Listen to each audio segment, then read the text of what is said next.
ce document pour une lecture à droite, à l'extrême droite même. Mon action à vos côtés, la propagande d'Aurélien Pradier, un bilan, oui, il avait annoncé qu'il enverrait une forme de bilan chaque année, mais il a attendu fin 2021, on ne sait pas pourquoi, pourtant il a trouvé le moyen de remplir 12 pages, mais dans ces 12 pages, il n'y a rien au sujet de sa mission nationale autour de l'innovation et du numérique, ce qui m'a permis, dans ce bouquin, face au pilier de avoir le candidat de lettres, oui, je parle quand même de M. Pradier, un chapitre intitulé « Le pitre de l'innovation et du numérique en milieu rural », pour comprendre ce terme de pitre qui pourrait être déplacé pour son député. Il faut dire que c'est M. Aurélien Pradier, on pourrait dire, qui a commencé en m'écrivant « Vous êtes un clown, si ». Et il avait aussi écrit « Vos affaires locales ne me concernent en rien », ce qui ne l'empêche pas de dire qu'il est le député de tous les Lotois, et peut-être même il pense de tous les Lotoises. Donc je fais une lecture gratuite, oui, du pitre de l'innovation et du numérique en milieu rural.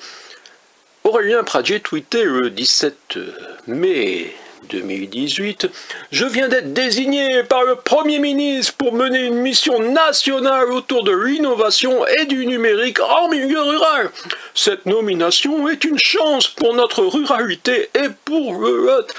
J'exprimerai ma liberté de ton, mes convictions et mes valeurs. » Voilà, il avait bien tweeté ça, le prétentieux. C'est encore une petite parenthèse qui n'est pas dans le bouquin, mais c'est presque la même chose, où je note un minimum d'élégance, de valeur, aurait voulu qu'il signale son collègue, Stéphane Mazard, député LREM, je ne sais pas ce que ça veut dire, de l'Aveyron, mais si je sais. Les deux ont rendu un rapport invisible. La vie kersinoise en a peut-être obtenu un exemplaire ou un communiqué, pas moi. C'est là-bas tout en haut et il faut parfois tourner les pages. Mais comme vous l'avez deviné, j'ai un autre exemplaire dans les mains, c'est pour ça que je vous mets celui-là devant la caméra pour dire que, voilà, vous voyez Pradier et Ternoise, si on est parfois tous les deux, on nous retrouve là dans mon petit document. Bref, je peux mettre un quatrième document, puisque l'autre c'est un bouquin. Donc la vie kersinoise en a peut-être obtenu un exemplaire ou un communiqué, pas moi. Article du 28 mai 2019. Les deux députés, ils font des propositions pour permettre aux territoires ruraux de mieux se développer. Remis un rapport de 150 pages à Jacqueline Gourault, ministre de la Cohésion des territoires et des relations avec les collectivités territoriales. Pendant plusieurs mois, les deux députés ont rencontré des chefs d'entreprise, des sociologues, des experts agricoles et de la santé, des grands acteurs politiques. Je mets entre parenthèses, entre crochets, on remarque l'absence des professionnels du numérique, certes rare dans la ruralité. Je reprends la vie kersinoise pour faire émerger un constat, des points d'inquiétude et des propositions. Premier constat fait par les rapporteurs, le numérique n'est pas la panacée. Le numérique n'est pas la solution à tout et n'a pas la vocation à remplacer tout ce que, humainement, on ne veut plus faire.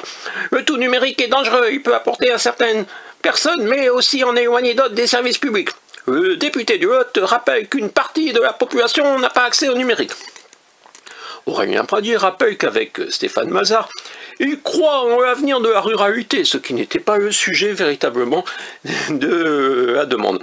La ruralité n'est pas un problème, ces territoires peuvent avoir un grand avenir, il faut avoir un véritable plan de développement de la ruralité. Les deux rapporteurs font un certain nombre de propositions sur la démocratie numérique, mise à disposition par l'État aux communes et aux collectivités d'une plateforme sécurisée qui puisse être utilisée pour consulter les habitants sur la fiscalité, avoir une fiscalité attractive pour les entreprises qui s'installent en zone rurale. Vous voyez, c'était du blabla.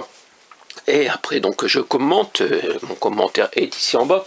Comme moi, Aurélien Pradier a sûrement subi le retard dans l'accès à une connexion décente et donc une arrivée tardive sur YouTube. J'y suis officiellement actif depuis le 27 février 2016, ma véritable activité ayant débuté quelques mois plus tard. 683 410 vues, 2447 abonnés au 21 mai 2021. Je n'ai pas beaucoup augmenté, je suis à 2700. Certes, peu, mais suffisant pour me présenter premier web média du département. Aurélien Pradier, actif depuis le 21 janvier 2010, 123 abonnés et 17 461 vues à la même date. La logique aurait sûrement nécessité mon audition sur le sujet de la ruralité et des médias indépendants. Monsieur le député possède pourtant mon numéro de portable. Je n'utilise pas le sien, me contentant de l'interpeller publiquement. Mon mail, et nous sommes même amis Facebook, si, et nous sommes encore. Nous sommes rencontrés au Salon du Livre en 2017 et il fut le premier à me confirmer sa venue à celui de 2018 où il n'est pas venu voir mon cul troublant. Vous voyez, c'est pour ça qu'il y a aussi mon cul troublant dans la vidéo. Parfois, je suis logique. Naturellement, ce rapport semble être tombé dans une poubelle. Après l'article départemental, plus aucune trace. Cette prétendue chance pour notre réalité et pour le Lot fut plutôt la démonstration de la faible compétence de notre député. J'ai proposé à M. Pradier une interview vidéo également sur cette mission. Il a refusé.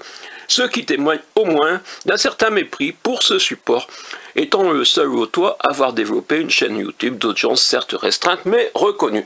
Voilà, donc on comprend pourquoi, malgré ces belles pages de papier sur mon... J'hésite quand même à le toucher, c'est jamais très propre. On dirait, je sais pas quoi, c'est à mettre à la poubelle, oui bien sûr.